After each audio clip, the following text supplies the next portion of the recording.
रूस यूक्रेन मध्य शांति प्रतिष्ठा लगी आउ एक पाद आज तुर्की में हेब दुई देश मध्य उच्चस्तरीय कथबार्ता एने सूचना देइछंती यूक्रेन राष्ट्रपति वोलोदिमिर जेलेंस्की। कथबार्ता नहीं यूक्रेन जातीय निरापत्ता और प्रतिरक्षा परिषद पक्षर ए संक्रांत निष्पत्ति होइछि। फल दुई देश मध्य चलिथिबा युद्धर सामयिक अंत घटिपारे बोली आशा करा जाउछि। सेपटे शांति प्रतिष्ठा प्रसंग में कथबार्ता को गुरुत्व दियाजिबो बोली कहिछि क्रेमलिन। कथबार्ता अवसर में बंदी विनिमय कार्यक्रम प्रसंग में भी होई पारे आलोचना। सेपटे युद्ध बंद नहीं अमेरिका राष्ट्रपति डोनाल्ड ट्रंप अत्यधिक चाप पकाउथिबारु तुर्की बैठक में एक बड़ निष्कर्ष आसिबा संभावना रही।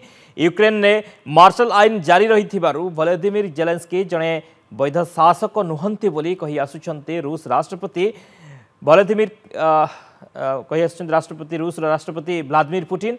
तेबे गत मे 16 और जून 2 रे यूक्रेन रूस मध्य इस्तानबुल में दुई थर आलोचना होता। यही कथबार्तार फलस्वरूप सहस्राधिक बंदी को विनिमय करा जायथिला।